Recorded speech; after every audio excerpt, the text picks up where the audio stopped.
Hi folks, I'm Alan Watt, and tonight I'm on cuttingthroughthematrix.net as the main site, .org, etc.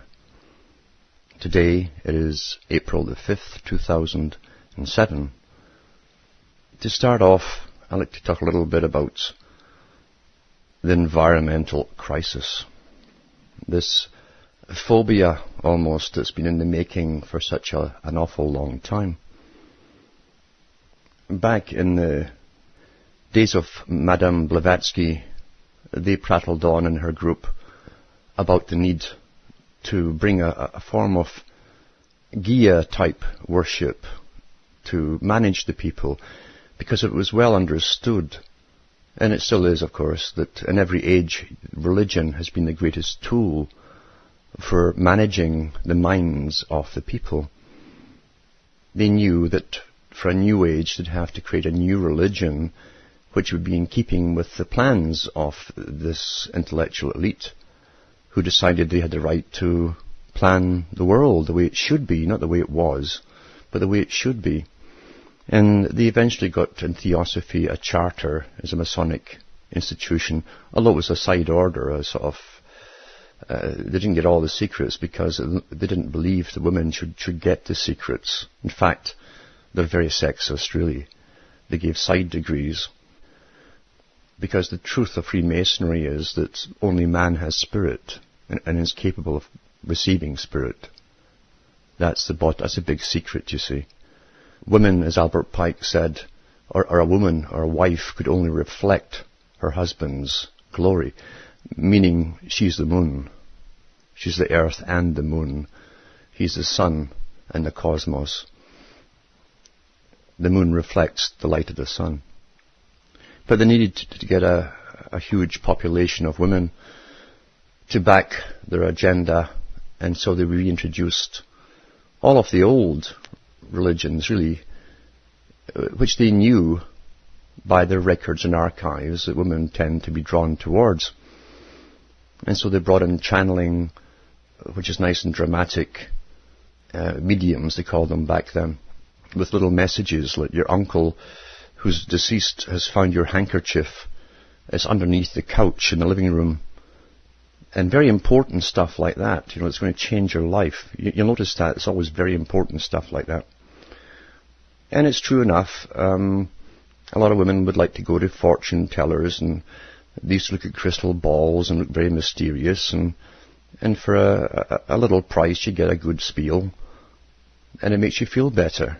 Really, but when they bring it all together and create a religion to control you, it's a different matter altogether.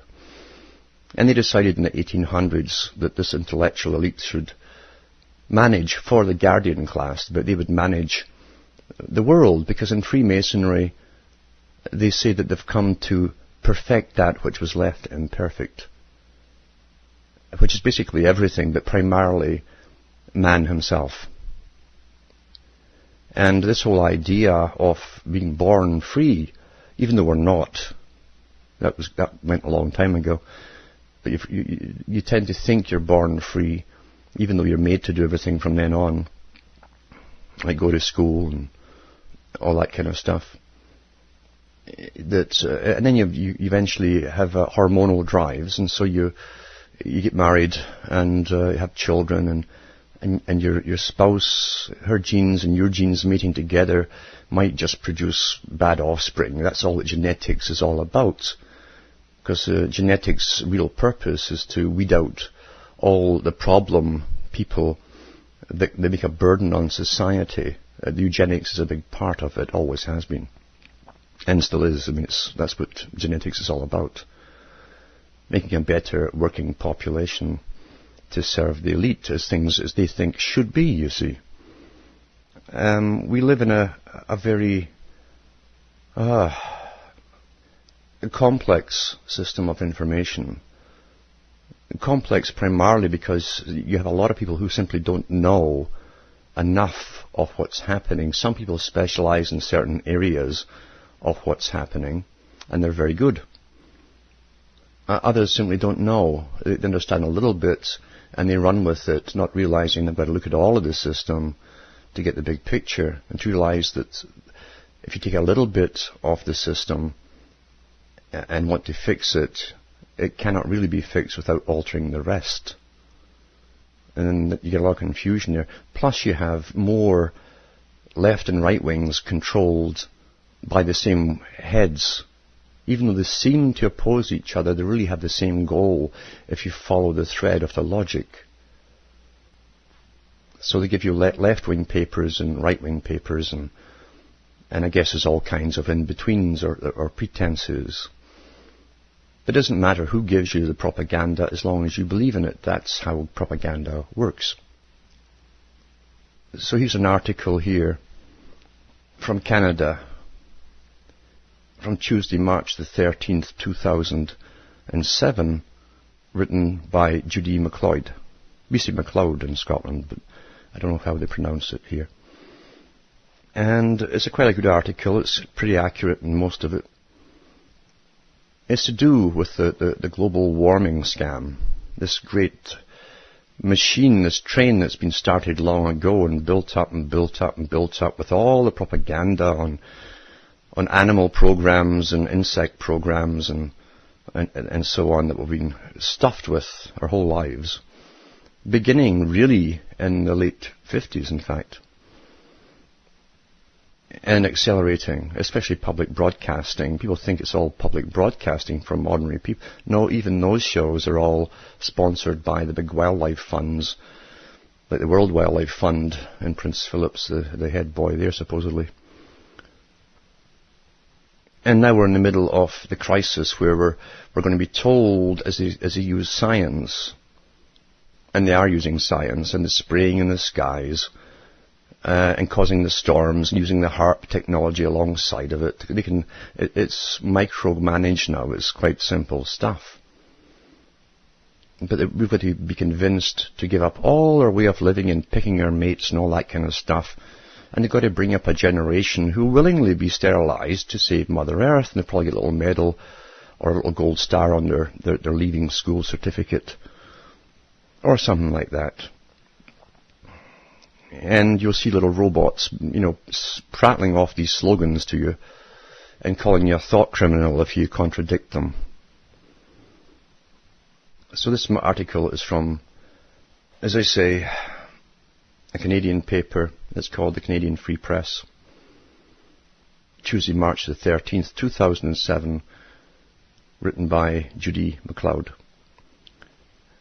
At the top it says, Maurice Strong, Al Gore. Creators of carbon credit scheme cashing in on it. There's an elephant in global warming's living room that few in the mainstream media want to talk about. The creators of the carbon credit scheme are the ones cashing in on it. Two cherub-like choir boys singing loudest in the holier-than-thou global warming cathedral are Maurice Strong and Al Gore. This duo has done more than anyone else to advance the alarmism of man-made global warming. It's not really true. You see, Maurice Strong is funded. He was picked by the Rockefeller family when he was young, groomed for his position, and heavily financed and backed, because the big corporations are running the world already. There are no really individual corporations in this club. They're all one already. Like Pike and others said, they would become masters over the masters of the world through the accumulation of fantastic wealth. Well, that's been done. With little media monitoring, both Strong and Gore are cashing in on the lucrative cottage industry known as man-made global warming. Strong is on the board of directors of Chicago Climate Change, Wikipedia described as the world's first and North America's only legally binding greenhouse gas emission registry. Reduction system for emission sources and offset projects in North America and Brazil. Gore buys his carbon offsets from himself. You see, this offset thing is a tax, really. The big companies have to pay a pollution tax. And every country's got to pay, really, the UN, and the UN dishes it back to certain groups, like Gore's. It's a sort of roundabout scheme where the big boys get big money, the government pays a tax for it too. I mean, we do. We all as individuals pay many taxes for pollution, and it's supposed to help. It's amazing how money is going to stop it. Money, just like teaching. You turn out children that can't write, and it's been getting like that for 30 years, and so their answer is, what we need is more money. And here we are with, our little children, and they want more money. Well, it's the same with this con game. Gore buys his carbon offsets from himself. The Generation Investment Management, LLP, an independent private owner-managed partnership established in 2004 with offices in London and Washington, D.C., of which he, Gore, is both chairman and founding partner. To hear the Saving the Earth sing-song of this dynamic duo, even the feather-light petals of cherry blossoms in Washington leave a bigger carbon footprint. It's a strange global warming partnership that Strong and Gore have, but it's one that's working. Strong is a silent partner, a man whose name often draws a blank in the Washington cocktail circuit. Even though a former Secretary General of the 1992 United Nations Conference on Environment and Development, the much-hyped Rio Earth Summit, which was written by Rockefeller, actually, and Strong just read it out. He's a little nasty character. And he was also Under-Secretary General of the United Nations in the days of a beleaguered Kofi Annan. The Canadian-born Strong is little known in the United States. That's because he spends most of his time in China, where he works to make the communist country the world's next superpower. Maurice Strong, it's interesting, even the little place he was born in has, for its town emblem, it has a bull, one of the Masonic symbols for generation, the power of the bull. And he sure spouts a lot of it. Strong also started up the New Age settlement in the Baca Grande area in the US, and he has all these gurus and different kinds, and Buddhists and even Catholic nuns there, especially I think they're Carmelite nuns who do all the New Age stuff, and different ones all living there. And Hannah Strong, his wife, does a lot of the associations with them. And he's got his own little tower where you walk in this spiral, because spiraling is a very big part of Freemasonry. As you climb the spiral of your lives and all that, you see. And you become a god eventually. And underneath that Baca Grande Ranch, they have the world's, or the US's largest underwater aquifer, a natural storage tank for fresh water. Another resource, you see, things that should be important in the future. He has a lot of luck, this guy, little Maurice. And Maurice also has been up there with the World Bank, the bankers. He was also in charge of part of that for a while. They also brought him back under Bob Rae's government for Canada to take over Ontario Hydro, the electrical power for Ontario, which the taxpayers had funded and built up. And his job when he came in was to privatize it and sell it off. That's the usual con the big boys do. They make you think it's going to be yours and how wonderful it will be. In the early days of Ontario Hydro, even Pierre Trudeau, the Prime Minister, was in ads from television telling you, keep all your lights on. It was going to be cheap, cheap, cheap. But old Trudeau was no fool, He died and had a little red rose put on his coffin, just like Francois Mitterrand. And they put in front of the Parliament building an eternal flame that burns over some water, flame over the water.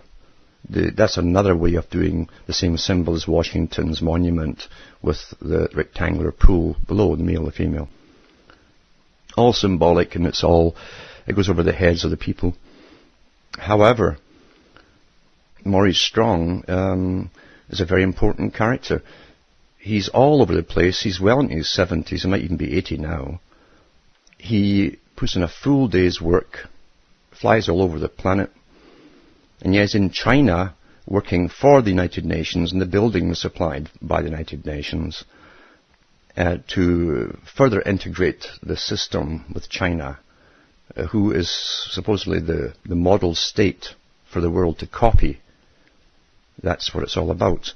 And it was interesting on a CBC, no, it wasn't CBC, it was a public broadcasting documentary, one rainy Sunday afternoon, and I pick up my 3 channels on the rabbit ears on top of the television, and my goodness, here's Mr. Maurice Strong. There's a little PR blurb about him and how wonderful he is. And he talked to his family members and his grandchildren. They all think he's just so sweet. And it showed you the building in China where he works. And when they were talking to him, they also followed him to a graveyard where he put flowers on a grave next to Mao Zedong. And it was for his aunt, who was an advisor to Mao Zedong. These characters are intergenerational. They're into every revolution.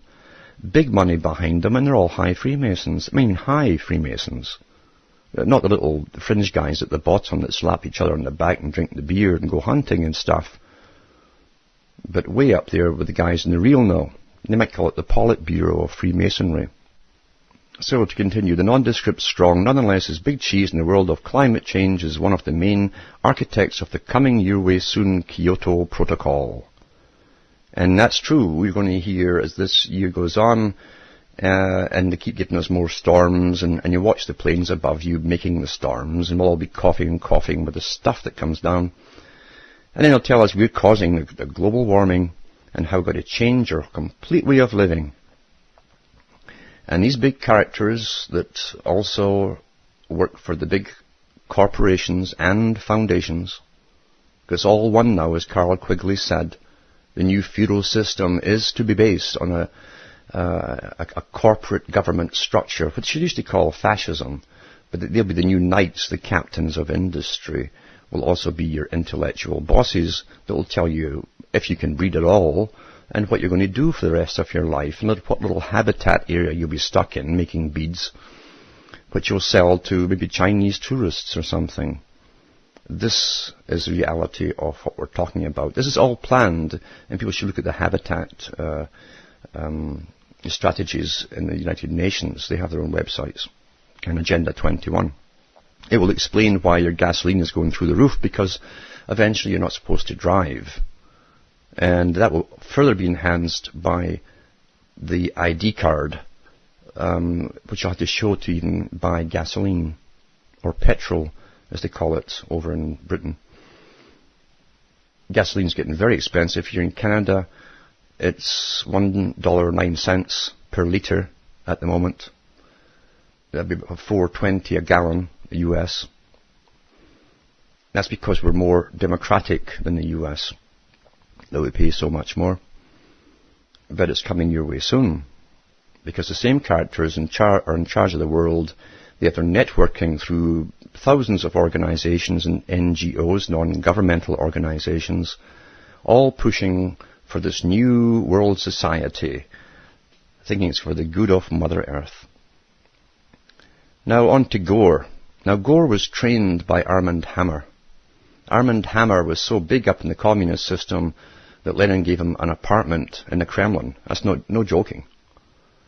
And the Gore family were trained, and especially Al Gore, by these characters and given the stamp of approval as having the right deviant genes.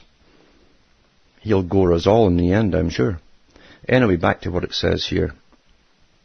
Gore is a glitzy, media-approved frontman in the partnership, the flashing neon lights on the global stage, warning the masses of the earth, or the end of the earth as we know it, and Hollywood's poster boy for greening the silver screen.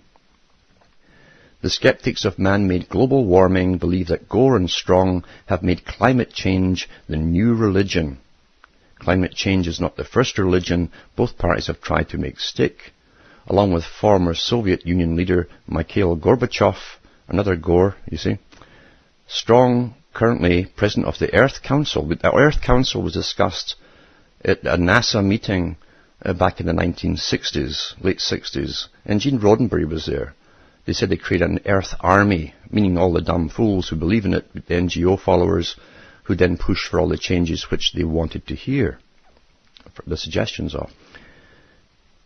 The Earth Council has been boasting of replacing the 10 Commandments. This is Gorbachev. Replacing the 10 Commandments with the Earth Charter, a golden rule guide for how the masses should treat the environment.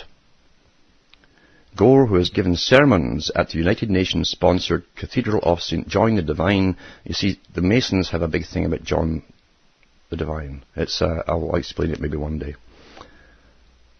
Church in New York City. And he's a promoter of the religion known as Gaia. Gaia, you know, the old Earth Mother, under many names. The one where they sacrificed their firstborn to the mountains and all that, the top of the mountains, because it was the right thing to do in those days, according to the priests of that time. The two environmental gurus also share a belief in radical Malthusian population reduction. They do. We just breed too much. We breed too much. These silly masses just can't handle the hormones like the elite do. This has been going on for 150 years or more. Actually more. I mean, Malthus was out in the 1700s, and even you'll find that the founding fathers of the US bought his books on population. They were all kind of supporters of it. And you've been doing this drumbeat forever, how to manage the masses, because they're just too stupid and ignorant to manage themselves. If you left them to themselves, they'd probably party and dance and do naughty things with between each other and produce children.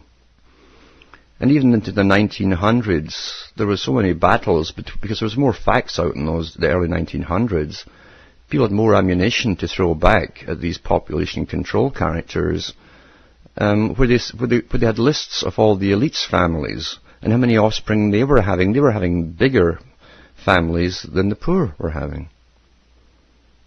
But they keep drumming this drum and giving the same beat, forcing more and more folk into cities through extravagant taxations, taking all employment out the countries, and so they move to cities, and so it gives you the appearance that the world is crowded. This is all how it's done, and this was discussed at big high-level meetings, how to create the perception of overpopulation. So getting back to this, according to them, too many people, particularly in the US, are polluting the planet, emitting excessive freon through the refrigerators and jacking up the air conditioning. I think they did away with freon because the big company DuPont also makes a lot of powder for ammunition for the military. Managed to push through bills to ban the freon, and put in this new stuff that his company just happened to have the patent on. And the old boys club works very well for them. And Freon, by the way, they kept hyping, oh, Freon will destroy the ozone. Freon is heavier than air. It stays towards the ground. What a con game. This is children's stuff. They used to give this. You should teach children this before they were 8 years old, this kind of stuff, including the environmental changes, how we have many ice ages and many warming periods, up and down, all down through history. They took all those books away. So it's easy now to brainwash the children. But the conduct of Al Gore and Maurice Strong in the capitalist world is one for the books. It's a side of them that may have remained unknown had it not been for the investigative talents of the Executive Intelligence Review, EIR. And I think EIR is run by Lyndon LaRouche, who personally, after looking at his agenda, is simply going the same road in a different direction. It ends up in the same place. But it's meant to lead a lot of the left-wingers, especially those college graduates and universities graduates, along. He's all for globalism too, and you see, globalism would have developed naturally if it wasn't for the guys that set up borders a long time ago. And who set them up? Well, you'll find it was the ancestors of the same families that are now taking away the borders. They needed enemies to tax the people and get them to work and keep them afraid, so they created borders. And sure enough, over a long period of time, if they'd left it alone, and hormones being what they are, people would have been breeding outside into other tribes and families and peoples. But that's not profitable from an economic standard, according to big boys. So it served its purpose for long enough And they had all their wars, which are just empire building and demolition jobs as a rebuild with their corporations in Halliburton. And they have to create a global society and then take the borders down now and then find terrorism within, because you always got to have an enemy. And so there could be terrorism within, just as Stalin knew. Everyone's a thought criminal. So you've got to be careful of even what appears to be exposés or what's behind it. I can remember when Lyndon LaRouche was running for some office or political party or whatever, and a little speech, a part of his speech was flashed over the radio, and he said in it himself, he wanted to ban every single internal combustion engine on the planet. Well, the same thing is to be done, you see, with the boys who are presently controlling it. They want to ban all vehicles. It's in the UN again, the Habitat, in the Agenda 21 Charter, that they want people living in habitat areas. There'll be no private transportation. Your work will be assigned to you in that habitat town or city or whatever it is. To get back to this talk on Al Gore and Maurice Strong, the tawdry tale of the top 2 global warming gurus in the business world goes all the way back to Earth Day, April 17th, 1995, when the future author of An Inconvenient Truth travelled to Fall River, Massachusetts, to deliver a green sermon at the headquarters of Molten Metal Technology Incorporated, MMTI. MMTI was a firm that proclaimed to have invented a process for recycling metals from waste. Gore praised the molten metal firm as a pioneer in the kind of innovative technology that can save the environment and make money for investors at the same time. Gore left out a few facts out of his speech that day. First, the firm was run by Strong, and a group of Gore intimates, including Peter Knight, the firm's registered lobbyist and Gore's former top Senate aide, wrote EIR. So they're giving speeches to themselves, but the public don't know that. And all the followers of the Green Movement, the Earth Army as it's called, just cheer when their leaders say cheer. Second, the company had received more than $25 million in U.S. Department of Energy research and development grants, but had failed to prove that the technology worked on a commercial scale. Well, that doesn't matter, not in government and stuff. The company would go on to receive another $8 million in federal taxpayers' cash, at that point its only source of revenue. Not bad work if you can get it, eh? With Al Gore's Earth Day as a Wall Street calling card, Molten Metal's stock value soared to $35 a share, a range it maintained through October 1996. Not bad. They'd given a speech about this wonderful company and what it's doing to save the environment, and it's his own company. But along the way, DOE scientists had balked at further funding. When in March 1996 corporate officers concluded that the federal cash cow was about to run dry, they took action. Between that date and October 1996, 7 corporate officers, including Maurice Strong, sold off $15.3 million in personal shares in the company at top market value. On October 20th, 1996, a Sunday, the company issued a press release announcing for the first time that DOE funding would be vastly scaled back, and reported the bad news at a conference call with stockbrokers. I should say with the sheep stockbrokers. That's what they call them in the business, the ones who follow the newspapers, not the guys in the know. The guys in the know always sell off once they stop getting government funding. On Monday, the stock plunged by 49%, soon landing at $5 a share. By early 1997, furious stockholders had filed a class action suit against the company and its directors. Ironically, one of the class action lawyers had tangled with Maurice Strong in another insider trading case involving a Swiss company called AZL Resources, chaired by Strong, who was also a lead shareholder.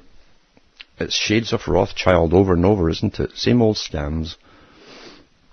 The AZL case closely mirrored molten metal, and in the end, Strong and the other AZL partners agreed to pay $5 million to dodge a jury verdict when eyewitness evidence surfaced of Strong's role in scamming the value of the company's stock up into the stratosphere before selling it off. Maybe that's why the ozone layer's thinning.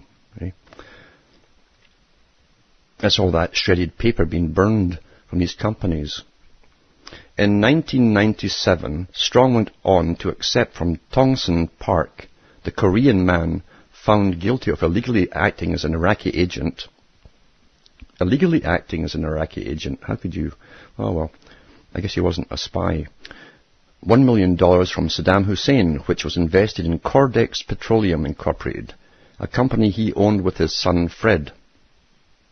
So there you are. There's another little scam Mr. Strong was involved. But he's got big help and big backing. You can't touch him because the Rockefeller Foundation backs him.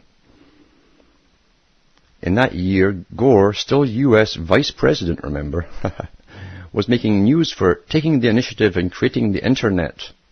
Well, he was told to do that. He had nothing to do with it. If you listen to his old speeches when he was even running, he couldn't put a sentence together without you howling with laughter. That's a fact. That is told what to do, and they do what they're told. And if they could stick to their script and read it properly, and put their contact lenses in, then they don't fumble so much. So there's a US Vice President pushing all these things forward, you see, with his personal interests, and that of his big club, the high Masonic club of corporate bosses. As Pike advised, they would become the masters over the masters of the world, by all means possible, including the stock market, said Pike. The leaders of the man-made global warming movement, you might say, get around. Meanwhile, Jumbo's still in global warming's living room, but the duo with the tiniest carbon footprints on Earth continue to just tiptoe past him. So that's, apart from my own sagacity here, and my little comments, that's from the Canada Free Press, and written by Judy MacLeod, an award-winning journalist with 30 years' experience, and so on. Canada Free Press. You can look that up for yourself. And that's what you find when you go into all of these big characters at the top. I have some inside tapes from the Rockefeller Foundation and some little speeches given by Rockefeller to his buddies, who are all very famous people. And they don't talk about democracy they talk about the plan and their windows of opportunity, and they also talk about the cannon fodder of the present generation that it's unfortunate they have to go through it, but that's what must happen to bring all this about. That's their plan, you see. We're just living an agenda. That's the reality of it. To continue in this vein of environment, conservation, and all of that stuff. Here's an article from 2006, March 24, from the Post-Standard Syracuse, that's at syracuse.com,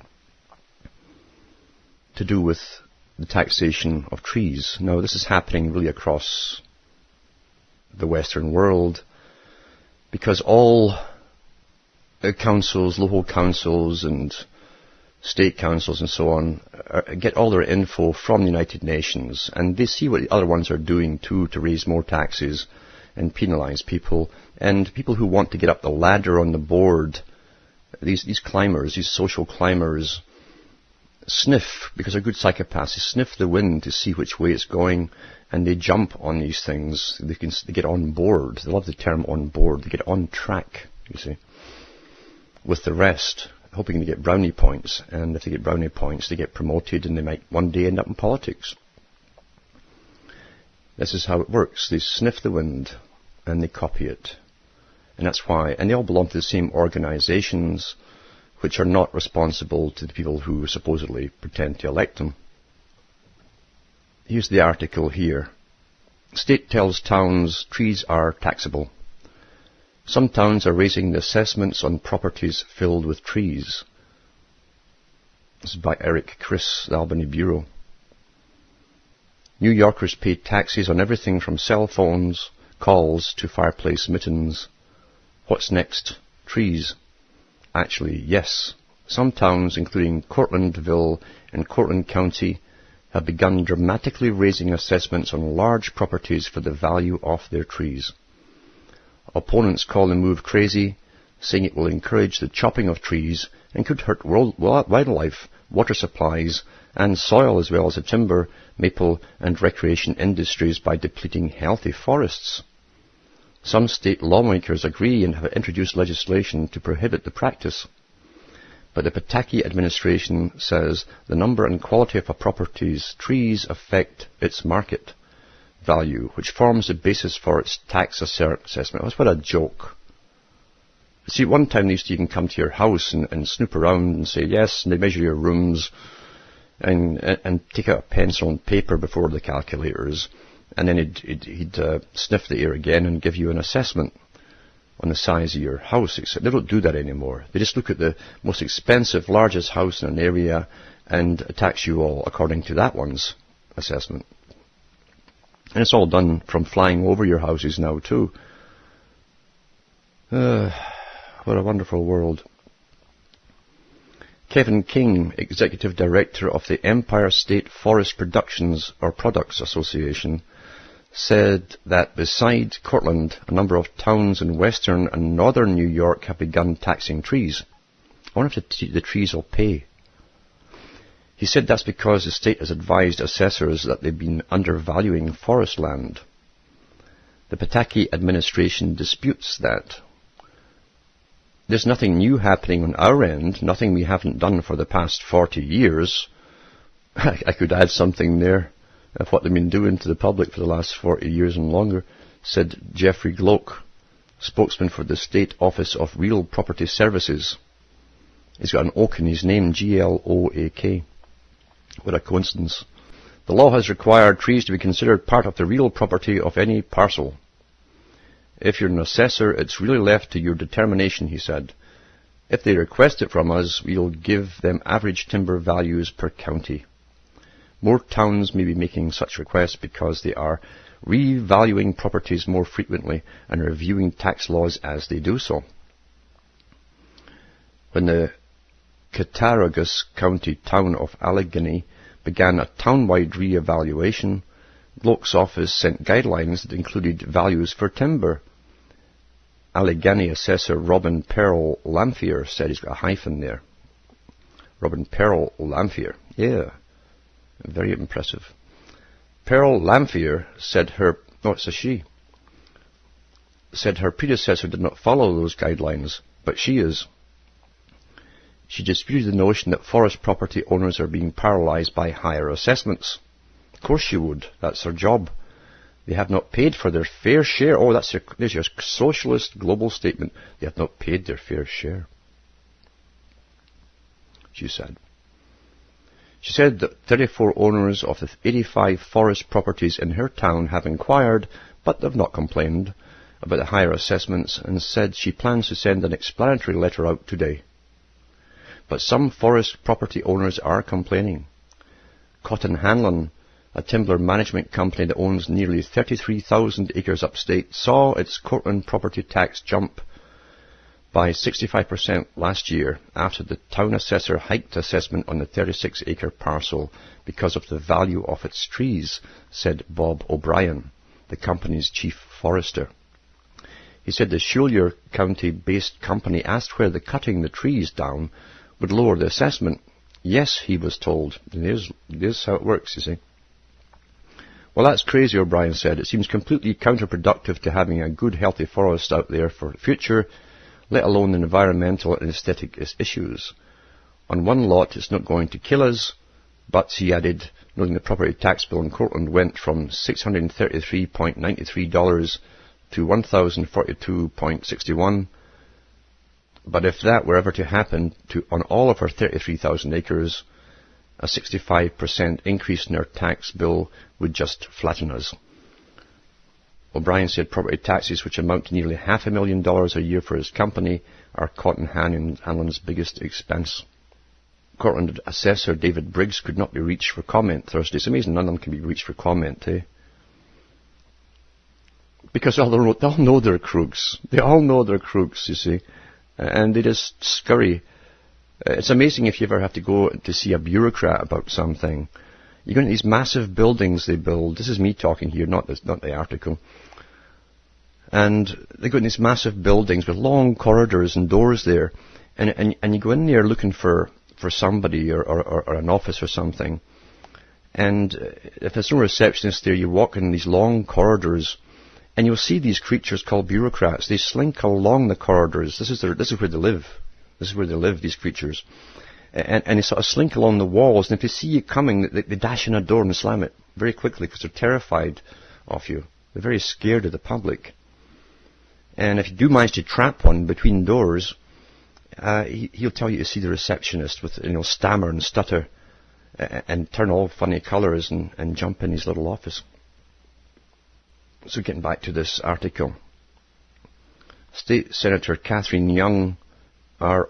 Olean and Assemblyman William Parment D. Jamestown have introduced legislation to prohibit assessors from slapping higher values on trees. New assessments that attempt to reflect current timber values can produce a steep tax increase on these properties, according to a memo supporting the bill. The practical results are likely to be over-harvesting, liquidation cuttings, or conversion to development. At the very least, this policy is an incentive for landowners to practice poor forest management. Tax per tree, yeah, of course, it'd be more, to save your skin and your home, you might just cut all the trees down. That's economics for you. You see this wonderful world of economics. Gloak said that if such legislation is passed, New York would be the first state he knows of to prohibit timber from being assessed as real property. He said cutting down trees wouldn't necessarily reduce a property's value. So, yeah, it's true enough to, even those that think they could cut the trees down and reduce their value, I've never seen anything reduced when it comes to taxation. It goes up and up and up. And remember the old communist thing, too, gradually increasing taxes, that would put everybody under. And the communism was only one wing of the same group. They had the right wing, then had the left wing, going towards the same agenda. If you have your property clear-cut, it could be worth more because it's subdividable, he said. And he said exemptions are available for managed forests. To O'Brien and King, taxing trees appears to be a politically palatable way to increase budgets. Well, everything is palatable to them. You avoid the broad-based tax increase, you get greater revenues, and some of your landowners are absentees, King said. They don't even vote locally. It's an easy thing to do. They've always got reasons for things, if they get money. Oh. That's from a 2006 article, the Post Standard at Syracuse.com. It's the agenda. It's the agenda. We all know it's the agenda. It marches on. And we know eventually that even with the gasoline going up and up and up with 1,000 reasons all the time, it's to get you off the road. That's why they never gave you an alternate means of transport or an alternate means of powering a vehicle. It was never intended when they first gave us the vehicle to allow it to go much past an industrial era. They had to give it for industrial era, especially in America and Canada, the US and Canada, because people had to travel to work, sometimes fair distances. In the world that's been created, you won't need a vehicle. In fact, you won't be allowed to have one. And even if you had one, you couldn't afford the gasoline ultimately. You're meant to get off the road in this coming beautiful new world order where you'll be happy because your life will be managed for you. And they'll stick brain chips in you to give you a virtual reality. Not a real one, but virtually real. Meaning almost. And you'll be happy until they euthanize you when you can't carry things anymore. And stuff like that. You're no longer economically viable to keep. That's the beautiful system that's coming into play. And it's being aided and abetted by greedy people all the way down the ladder to your local council, the little wannabes, the miniature psychopaths, the ones that aren't born into the extremely wealthy families. They have some connections in the local system of masonry that appoints people to different things, but they don't have big wealth. So they do what they're told, they sniff the wind, and they try to please their higher bosses and get a mention upstairs. That's the real system we live in. It's totally corrupt, always was corrupt. And in a monetary system, it can't be anything but certainly corrupt. It's not a natural system. It's an inhumane system. That's the bottom line. And we can only expect more and more. Now I get lots of articles coming in. I could read them forever, but why? They're already out there. We know what's coming down the pike. Look into the Agenda 21 Charter at the United Nations. See what your future holds for you and your children. It's not hard to put it all together at all. I thank the people for writing. I get so much mail, generally with questions on history, etc. Others who are in the panic mode ask what to do. And I tell them, first off, don't panic. This has been going on all your whole life. You just woke up to it now. And that's why you're so scared. It takes time to understand that you're not the first generation that's been brought up in a matrix with a different reality than the one that exists. But it's a beautiful act. You're born in the middle of a stage play and you don't know what's around you. With tremendously good actors at the top, but then they have all the money in the world to give us their propaganda.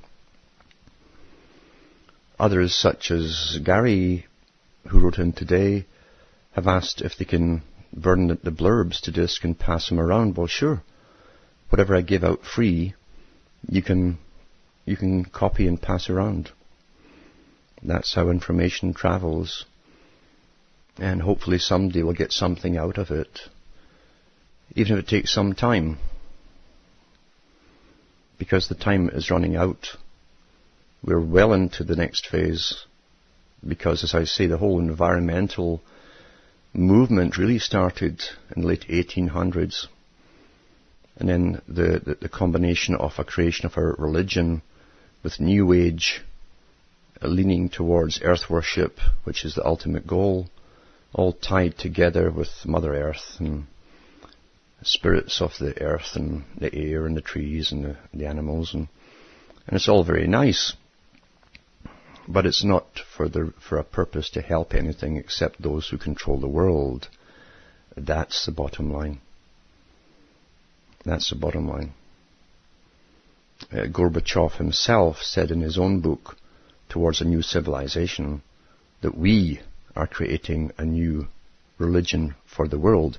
Now he's in charge of one of the biggest environmentalist associations on the planet. He was given the ex-United States military base down in the States as his headquarters, where he flies his green flag, the Knights of Lazarus.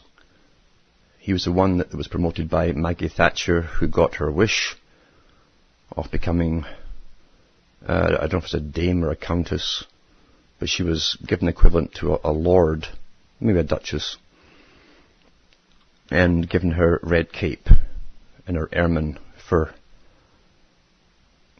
so that she can attend the House of Lords. She was the one who introduced Gorbachev to the world on the world stage, arm in arm.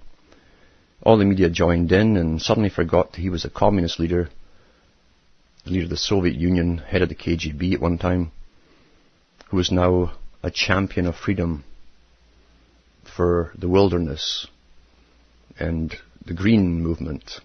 The Green Party itself, by the way, was started up by a predecessor, I think, of Madeleine Albright, who was a communist leader in a Soviet country and a great friend of Stalin. That's where it was first discussed. Mind you, I'm sure it had been already approved in London a long, long time ago. That's the real world we live in. Nothing is done by itself. It's all in cooperation with the higher societies that run this world, with their bankers, their corporations, and their new feudal system, where everything... Remember that the term feudal was not used by chance by Carroll Quigley in Tragedy and Hope, the book that he published, promoting it all. He thought it was wonderful that these guys who'd steered the history of the world for the last few hundred years, it was time the world knew how wonderful these guys were and how they'd steered it. Being the historian for the Council on Foreign Relations, the Royal Institute of International Affairs, he was all for it. He thought the public would accept it, and probably was right. They would probably yawn and ask what the next movie was. But he said that this system they're bringing into view is a feudal type system with the corporations and the heads of the corporations being one big club, one big sort of noble order,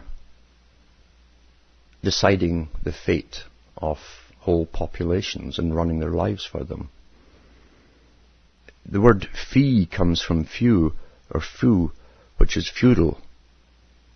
We will pay for everything and everything and everything as long as they keep a money system going, but it is to eventually metamorphosize into a token system which they will dispense into everyone's account once a week. You have the same amount as everyone else, at least in the lower quarters, and you can't save it up. It will be gone at midnight before it's renewed the following morning. If you are disapproved of, you're politically incorrect, they'll withhold your funding because you still have to pay rent and buy food and so on. So it's tokens, but a set amount. And that was put down by Lord Bertrand Russell in his book, Roads to Freedom. I love the doublespeak these psychopaths use to get everybody on board and on track behind them. A lot of planning, a lot of cooperation, a massive networking of people who all come from the same Ivy League schools, one of the mainsprings being Oxford, the other being Cambridge. They led off this whole movement. And then an association of high Masonic groups, which they all belong to, which are all one in reality. When they talk about the brotherhood of man worldwide, they, the elite, know it's for themselves because we're not men. We're not men. And maybe one day I'll go into the decipherment of the Old Testament where it tells you that, basically. Everyone's been conned, and the people who are not men have been working fervently in good faith at the lower orders of these societies, never knowing what the real agenda was, but believing they did. It was to bring fairness and justice to the world as they filled their pockets and got their little scams going. But I'm very, very, very busy here. You wouldn't believe how many calls I take in a day, how many things I have to do in a day just to do this little talk here. All in my Jack Todd, which is my own. Hamish would help with the letters, but he tends to get them kind of mushy when I take them from his mouth.